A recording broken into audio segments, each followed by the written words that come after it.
ہم چاہتے ہیں کہ ان خواتین کے بینک اکاؤنٹس کھولے جائیں. ہم چاہتے ہیں کہ یہ خواتین عزت سے بغیر کسی لائن میں لگے, بغیر دھکے کھائے, ان کو پیسہ ملے.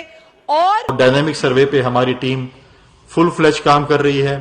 بہت جلد وزیر اعظم صاحب اور شہباز شریف صاحب اور بلاول بھٹو زرداری صاحب ڈائنامک سروے کا جو ہے وہ پورے پاکستان کا افتتاح کرنے جا. بسم اللہ الرحمن الرحیم. السلام علیکم. میں ہوں مجاہد حسین اور آپ دیکھ رہے ہیں EDU ٹریننگ یوٹیوب چینل, اور میں آپ کو اپنے اس چینل پر خوش آمدید کہتا ہوں. ویور, آج کے اس ویڈیو میں ڈائنامک رجسٹری سروے کے بارے میں آخری تاریخ کی جو اپڈیٹ دی گئی ہے اس کے اوپر بات کریں گے. اس سے پہلے آپ کو بتاتے چلیں کہ پہلے آپ NSER سروے کروانے کے بعد جو لوگ اہل ہوتے تھے انگوٹھا کے ذریعے 7,000 یا 14,000 جو احساس کفالت اور بے نظیر کفالت کی قسطیں ملا کرتی تھیں. اب حکومت نے اپڈیٹ جاری کیا ہے کہ ڈائنامک رجسٹری سروے کروانے کے بعد لوگ اپنی پیمنٹس بینک اکاؤنٹس کے ذریعے حاصل کریں گے, جس کے اوپر زور و شور سے حکومت کام اس وقت کر رہی ہے. آپ کو بتاتے چلیں کہ وزیر اعظم پاکستان اور بلاول بھٹو بہت جلد جنوری 2023 میں ڈائنامک کا آغاز کریں گے.